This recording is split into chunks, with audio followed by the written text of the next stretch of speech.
ప్రస్తుతం మనతో పాటు ప్రముఖ ఆధ్యాత్మికవేత్త దైవాజ్ఞ బ్రహ్మశ్రీ వీరాపురం సుబ్రహ్మణ్య స్వామి గారు ఉన్నారు. సో 2026లో కర్కాటక రాశి అందరికి కూడా ఎలా ఉండబోతుందో గురుగారిని అడిగి తెలుసుకుందాం. నమస్కారం గురుగారు. శుభాశీస్సులండి. గురుగారు, 2026 జనవరి నుంచి డిసెంబర్ వరకు కర్కాటక రాశి వాళ్ళకి ఎలా ఉంటుంది? ఈ సంవత్సరం ఎటువంటి అదృష్టాన్ని తీసుకురాబోతుంది? సంవత్సరం మొత్తం కూడా ఎటువంటి జాగ్రత్తలు తీసుకోవాలంటారు? చాలా మంచి విషయం అడిగారు. రాశులలో 12 రాశులలో కర్కాటక రాశి వారికి రాజయోగం. ఒక మాటలో చెప్పాలంటే సరే, దాన్ని మనం కాస్త వివరంగా ఇంకా కాస్త డెప్త్గా వెళ్ళిపోదాం. 2026 జనవరి నుంచి 2027 జనవరి 1 వరకు కూడా ఈ యొక్క కర్కాటక రాశి వారికి గురువు 12వ ఇంట 1000 స్థానం, అంటే మిథున రాశిలో 12వ ఇల్లు అన్నమాట. అందులో గురువు ఉండడం, అలాగే తదుపరి జూన్ 1 తారీఖు తర్వాత నుంచి గురువు జన్మస్థానం అంటే కర్కాటక రాశిలోకి వస్తున్నాడు. కాబట్టి మొత్తం మీద ఓవరాల్గా ఈ యొక్క 2 రాశులలోకి గురువు సంచార ప్రభావం వల్ల పట్టిందల్లా బంగారమే. ఉద్యోగ ప్రకారంగా ఉద్యోగం చేస్తూ ఉన్నారు వీళ్ళు, 10 మందికి ఉద్యోగాలు కల్పించడం, లేదు ఉద్యోగం కావాలని కోరుకుంటున్న వాళ్ళకి ఉద్యోగ అవకాశాలు ఎతుక్కుంటూ రావడం అనేది 2 ఉన్నాయి. వీళ్ళే కంపెనీలు పెట్టి ఉన్నవాళ్ళు కానీ 10 మందికి ఉద్యోగాలు ఇవ్వడం, ఉద్యోగం కోసం ప్రయత్నం చేస్తున్నటువంటి వాళ్ళకు అవకాశాలు కూడా లభించడం, ఆ వచ్చిన అవకాశాన్ని అందిపుచ్చుకోవడం, ఆ అవకాశాన్ని సద్వినియోగం చేసుకొని ఆ ఉద్యోగంలో స్థిరపడడం 2 బాగున్నాయి. తర్వాత విదేశాలకు వెళ్ళాలని ప్రయత్నం చేసే వాళ్ళకి 100% ఏ ఆటంకాలు లేవు, ఎటువంటి అవరోధాలు లేవు. చక్కగా విదేశాలకు వెళ్తారు, స్థిరపడతారు, అక్కడ ఉద్యోగంలో రాణించగలుగుతారు, అక్కడ వీళ్ళు మంచి గుర్తింపు లభిస్తుంది. ఆనందంగా అక్కడ మనం కానాని రాజ్యానికి వెళ్ళాం కాబట్టి అక్కడ వీళ్ళకి ఆనందానికి అంతే ఉండదు. అలా ఉల్లాసంగా వీళ్ళ జీవితం అనేది అలా గడిచిపోతూ ఉంటుంది. ఇదే కాకుండా విద్యార్థులకి నెంబర్ 1 ఫస్ట్ మార్కుల్లో పాస్ అయ్యే అవకాశం ఉంది. కర్కాటక రాశిలో పుట్టిన వాళ్ళందరికీ విద్యార్థులకి మంచి అవకాశం, ఎక్కువ శాతంగా అధికంగా వీళ్ళు వచ్చిపోయి 90% లేదా 100% కూడా వీళ్ళు పాస్ అయ్యే అవకాశం ఉంది. రెండోది కూడా ఎక్కువ శాతం ఫస్ట్ క్లాస్లో పాస్ అయ్యే వాళ్ళు ఉన్నారు, లేదంటే సెకండ్ క్లాస్లో తక్కువగా సెకండ్ క్లాస్లో పాస్ అయ్యే వాళ్ళు కూడా ఉన్నారు. మొత్తం మీద ఓవరాల్గా విద్యార్థులకి మంచి అనువైనటువంటి కాలం. తర్వాత ఇప్పుడు 50% అవుతే గురువు ఉన్న స్థానాన్ని బట్టి కర్కాటక రాశిలోకి వచ్చిన తర్వాత అది కాస్త 100% మారిపోతుంది. వీళ్ళు కొత్త వ్యాపారాలు ప్రారంభించడం, తెలియని వ్యాపారాలు కూడా ప్రారంభం చేసి వాటిల్లో రాణించడం. ఎవరైనా సరే ఒక అవగాహన నుండి చేసే వ్యాపారం వేరు, ఏ అనుభవం లేనటువంటి వాడు కూడా తెలివిగా వ్యవహరించి హోటల్ బిజినెస్ అంటే ఫుడ్ బిజినెస్, వాడు తిరుగులేదు, వాడు ఇంకెనికి తిరుగు చూసుకోవాల్సిన అవసరమే లేదు. వాడి వ్యాపారము దినదినం అభివృద్ధి చెందుతుంది. ఇలా రాణించడం, మంచి వ్యాపారాలలో ఎంచుకోవడం, వాటిని ప్రారంభం చేయడం, అందులో వీళ్ళు సంపాదించుకోవడం, స్థిరపడడం, అభివృద్ధి చెందడం, కుటుంబంతో కలిసి విందులు వినోదాలలో పాల్గొనడం, అధికమైన శుభకార్యాలలో పాల్గొనడం. ఈ కర్కాటక రాశి వారి ఇంట విశేషమైనటువంటి శుభకార్యాలు జరిగే అవకాశం ఉంది. సంవత్సరంలో వచ్చిపోయి సంవత్సరం అంతా కూడా శుభకార్యాలు జరిగినట్టే. ఒకప్పుడు పెళ్ళి 16 రోజులు మినిమం పెళ్లి జరిపేవాళ్ళు అన్నట్టుగా ఇప్పుడు సంవత్సరం అంతా పెళ్లి వాతావరణం అన్నట్టుగా వీళ్ళ ఇంట్లో వీళ్ళ గృహమందు పుత్ర సంతాన ప్రాప్తి, ఆనందం, కుటుంబం అంతా కూడా సంతోషం. తర్వాత వివాహం కాని వాళ్ళు అటువంటి వాళ్ళందరికీ కూడా వివాహం జరిగిపోవడం, అది ఒక ఆనందం. ఎందుకంటే ఇంకా కాదేమో పెళ్ళి, చూసి చూసి విసిగిపోయి అనేక సంబంధాలు ప్రయత్నాలు చేసి, లేదా ఎంగేజ్మెంట్ జరిగి ఆగిపోయి, నాటివి ఎంగేజ్మెంట్ వచ్చింది, పెళ్లి జరగలేదు, మధ్యలోనే ఆగిపోయినాయి. అటువంటి సంబంధాలు ఏదైనా సరే ప్రతి ఒక్కటి కూడా అనుకోకుండా ఊహించని విధంగా చక సంబంధాలు కుదిరిపోవడం, అలా కుటుంబంలో ఆనంద వాతావరణం, వివాహాలు, అలాగే గృహప్రవేశాలు, నూతన గృహాలు కొనడం, వాహనాలు కొనడం, ఆభరణాలు నగలు కొనడం, ఇలా వస్త్ర లాభము, వస్తు లాభము, వాహన లాభము, గృహ యోగము, గృహాలు ఉన్నవాళ్ళు కూడా మళ్ళీ ఇంకా గృహం కొనే అవకాశము ఉందన్నమాట. గృహం ఉంది కదా ఇంకెందుకులే అనుకోవడం కాదు, అనుకోకుండా జరిగిపోతూ ఉంటుంది. ఏమిటి అంటే వీళ్ళకు అది తక్కువలో వచ్చే అవకాశం ఉంది కాబట్టి అది వదిలిపెట్టరుగా. ఇప్పుడు 1,00,000 రూపాయలది 70,000కి వస్తుందంటే ఎవడు వదిలిపెట్టాడు కదా, కొంటాడు, ఉండనే ఉంటుంది అన్నట్టు. ఆ విధంగా కూడా ఈ కర్కాటక రాశి వారికి బహుగృహ యోగ ప్రాప్తి, బహు స్వగృహ యోగ ప్రాప్తి. బహు అంటే ఎన్నో, ఒక రాజుకు 7 మంది కొడుకులు అన్నట్టుగా, అలా ఒక ఇల్లు ఉంది అంటే ఇంకొక ఇల్లు కొనే అవకాశం, లేదా 2 ఇళ్ళు ఉంటే వాడు ఇంకొక ఇల్లు 3వ ఇల్లు కొనే అవకాశాలు, ఇలా సుందరమైనటువంటి స్వగృహ ప్రాప్తి, సుందరమైన అందమైన వాహనాలు కొనడం, అలంకరణ కోసం ఎంత ఖరీదైన ఆభరణాలు కొనడం, ఇలాంటివన్నీ కూడా అధికంగా కర్కాటక రాశి వాళ్ళు విశేషంగా లాభపడతారు.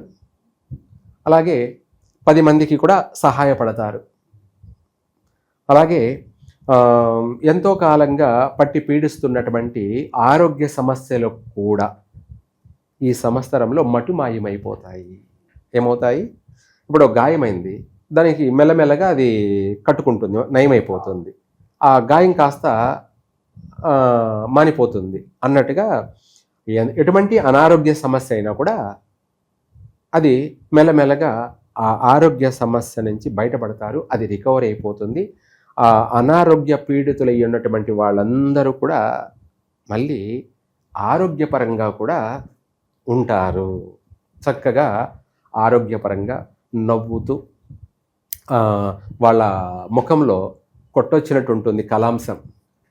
అంటే మనిషిని చూడగానే మనం వాళ్ళకు కనెక్ట్ అయిపోతుంటాం. ఎందుకంటే అలా వాళ్ళలో ఆకర్షణ శక్తి అలా 10 మంది ఫేవరెట్ అయిపోవడం, అది అభిమానం సంపాదించుకోవడం, 100 మంది అభిమానులను సంపాదించుకోవడం అనేది, ఇలాంటివన్నీ కూడా అధికంగా ఉన్నాయి. అందులో ఈ రాశిలో వాళ్ళు ఎక్కువగా డాక్టర్ వృత్తి ఉద్యోగాలు చేపట్టే అవకాశం ఉంది. సైన్స్, ఫార్మసీ, మెడిసిన్ ఇటువంటి రంగాలలో అధికంగా రాణించే అవకాశం ఉంది. ఇవే కాకుండా సముద్ర అంటే మనం నేవీకి సంబంధించినటువంటి ఉద్యోగాలలో కూడా స్థిరపడే అవకాశం ఉంది. నేవీ అంటే సముద్రాల్లో సంబంధించి. ఇదే కాకుండా మత్స్య వ్యాపారులకి 3 పూలు 6 కాయలు. ఈ సంవత్సరం మత్స్యకారులు చేపలు పట్టి అమ్ముకునే వాళ్ళకి అధికమైనటువంటి లాభాలు ఈ సంవత్సరంలో విశేషంగా లాభం పొందుతారు. వాళ్లకు సంతోషం, కుటుంబం అంతా ఆనందంగా జీవించే అవకాశము ఉంది. అలాగే వీటితో పాటు ఈ యొక్క మిథున రాశి వాళ్ళు వ్యాపారాలలో మంచి నైపుణ్యతను సంపాదించుకుంటారు. అంటే ఎప్పటి నుంచో చేస్తున్నటువంటి వ్యాపారాల వాళ్ళకి విశేషమైనటువంటి వ్యాపార అభివృద్ధి, దినదినాభివృద్ధి అన్నట్టుగా, విశేషంగా ధన రాబడి కూడా ఆర్థిక పరంగా కూడా 2 చేతుల అన్న కాదు 4 చేతుల అన్నట్టుగా ఉంటుందన్నమాట. అంటే మనము మాట్లాడుతున్న లాభమే, ఏమిటి మాట్లాడుతున్నా లాభమే, పని చేస్తున్నా లాభమే, నడుస్తున్నా అంటే ప్రయాణం జర్నీ చేస్తున్నా లాభమే అన్నట్టుగా. అంటే ఏదైనా ట్రావెల్ చేస్తున్నావు, ఆ ట్రావెల్ బిజినెస్ అనుకుందాం, అందులోనూ లాభమే. మాట్లాడుతున్నాం, అది ఆస్ట్రాలజీ అనుకుందాం, ఏమిటి ఇంకా చెప్పాలంటే పండితులకు కూడా మంచి యోగమైన జీవితం ఏమిటి, పండితులకి కర్కాటక రాశిలో జన్మించిన వాళ్ళందరికీ కూడా పురోహితులకు కావచ్చు, పేరు ప్రఖ్యాతుల పరంగా పండితులకు కావచ్చు, గురువులకు కావచ్చు, వీళ్ళ అందరికీ కూడా మంచి గౌరవము, వీళ్ళకు ప్రజల నుంచి మంచి వినయ విధేయాలు, మంచి గుర్తింపు, పేరు ప్రతిష్టలు, ప్రఖ్యాతలు, వీళ్ళు సంఘానికి అంటే సమాజానికి అనుకూలంగా ఉంటారు. వాళ్ళ వల్ల ప్రజల నుంచి మంచి గుర్తింపు లభిస్తుంది. ఆర్థిక పరంగా కూడా బాగా కలిసి వస్తుంది. పండితులకు కూడా ఆర్థిక పరంగా నిలదొక్కుంటారు. అలాగే ఇదే కాకుండా ప్రతి విషయాలలోనూ బాగున్నప్పటికీ ఈ రాశి వారికి శని అలాగే రాహుకేతుల యొక్క ప్రభావం వల్ల చివరిలో అంటే డిసెంబరు ఆ ప్రారంభంలో అనుకుందాం అట, ఆ సమయంలో కాస్త ఒడిదుడుకులు ఉంటాయి. ఈ సంవత్సరం చివరిలో ఎటువంటి ఒడిదుడుకులు అనుకో, ఆ ఒడిదుడుకులు ఏమిటి అంటే ఏదైనా ప్రమాదాలు, లేదంటే ప్రాణ నష్టాలు, లేదా వ్యాపారాల్లో కాస్త ఒడిదుడుకులు, అంటే నష్టాలు కాదు కానీ వ్యాపారంలో ఒడిదుడుకులు, ఇటువంటి కొన్ని సమస్యలు అయితే ఉన్నాయి. అది ఎప్పుడు చివరిలో 2026 చివరిలో ఆటంకాలు ఉన్నాయి. అది కూడా భయంకరమైనటువంటి నష్టాలంటే ఏం కాదు, చిన్న చిన్న సమస్యలు అయితే అధికంగా ఉంటాయి. ఇవి చికాకు కలిగించేటువంటి సమస్యలు అన్నమాట. అందుకనేసి అప్పుడు ఆ సమయంలో ఈ కర్కాటక రాశి వాళ్ళు వెంకటేశ్వర స్వామి వ్రతాన్ని ఆచరించడం వల్ల ఆ సమస్యలు వైదొలిగిపోతాయి. వెంకటేశ్వర స్వామి ఏడుకొండలవాడి వ్రతాన్ని ఆచరించినట్టయితే కర్కాటక రాశి వారికి 10,000 సమస్యలైనా కూడా సమస్య పోతాయి. ఎక్కువగా కర్కాటక రాశి వాళ్ళు ఈ యొక్క సంవత్సరం ఏడుకొండలవాడి యొక్క వ్రతాన్ని చేయండి. ఇంకా కూడా విశేషంగా కలిసి వస్తుంది. ఒక మాటలో చెప్పాలంటే కుబేరులు అవుతారు. ఇది సత్యం, జరిగే తీరుతుంది. ఇంకా కుటుంబ వ్యవహారాల్లోనూ అనుకూలతే ఉంది. కుటుంబ వ్యవహారాల్లోనూ అన్నదమ్ముల మధ్య సఖ్యత, భార్యాభర్తల మధ్య సఖ్యత, తల్లిదండ్రుల మధ్య సఖ్యత, పిల్లల వల్ల సంతోషము, సమాజం పట్ల మంచి అవగాహన, వీళ్ళ వల్ల సమాజానికి, సమాజం వల్ల వీళ్ళకు కూడా అనేక మంచి అనుసంధానంతో కూడుకొని ఉంది. అనేక విషయాలలో కూడా కలిసే వస్తుంది. ఎవరు ఏమీ భయపడాల్సిన అవసరం లేదు, టెన్షన్ పడాల్సిన అసలు అవసరమో లేదు. కాకపోతే మనం చెప్పిన దానికి వాళ్ళ పుట్టినటువంటి సమయాన్ని బట్టి దాన్ని బట్టి కూడా కొంచెం ఒడిదుడుకులు ఉంటాయి. కానీ రాశి ప్రకారంగా మాత్రం తప్పదు. రాశి ప్రకారంగా ఓవరాల్గా మాత్రం మంచి యోగ కాలం అని చెప్పాలి.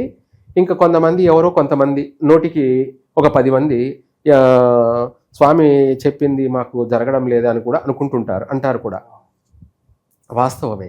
ఎందుకంటే వాళ్ళ పుట్టిన తలరాత, దాన్ని మనము పర్సనల్గా చూసుకొని దానికి మనం ఏదైనా పరిష్కారం చేసుకున్నట్టయితే మార్గం ఉంది. ఎందుకంటే రాశి ప్రకారంగా యోగం ఉంది కాబట్టి ఆ యోగాన్ని మనము ఈ అవకాశాన్ని సద్వినియోగం చేసుకోవాలి. వచ్చిన అవకాశాన్ని వినియోగించుకోవాలి, ఉపయోగించుకోవాలి. దాన్ని క్యాచ్ చేసుకొని దాన్ని మనం అన్ని విధాల సెటిల్ అయ్యే మార్గాన్ని ప్రయత్నం చేయాలి. నువ్వు ఏ విధంగా ప్రయత్నం చేసినా నువ్వు బాగుపడడానికి మాత్రమే నువ్వు ప్రయత్నం చేయి, కానీ దానికి కూడా మంచి మార్గంలో ప్రయత్నం చేయి. తప్పకుండా ఇందాక మనం అన్నట్టుగా నాకేమీ కలిసి రావడం లేదన్న వాడు కూడా బాగుపడతాడు, స్థిరపడతాడు. ఇది కర్కాటక రాశి వారికి ఒక మాటలో బంగారు జీవితం అని చెప్పుకోవచ్చు. బంగారు జీవితం. మీరు చెప్పినట్లుగానే రోజులన్నీ బాగుండాలి, బంగారు జీవితంలో వీళ్ళు కూడా ముందుకెళ్ళాలని చెప్పి మనస్ఫూర్తిగా. తప్పకుండా కర్కాటక రాశి వాళ్ళకి మంచి అవకాశాలు ఉన్నాయి ఈ 2026లో. ఓవరాల్గా ప్రపంచవ్యాప్తంగా చూసుకుంటే సమస్యలు, ప్రమాదాలతో కూడుకొని ఉన్నాయి. కానీ పర్సనల్గా మాత్రం వీళ్ళ లైఫ్ బాగుంది. ఓవరాల్గా ఈ రాశి వాళ్ళందరికీ 2026 ఎలా ఉంటుందో అద్భుతంగా వివరించారు. ధన్యవాదాలు. సర్వే జన సుఖినో భవంతు.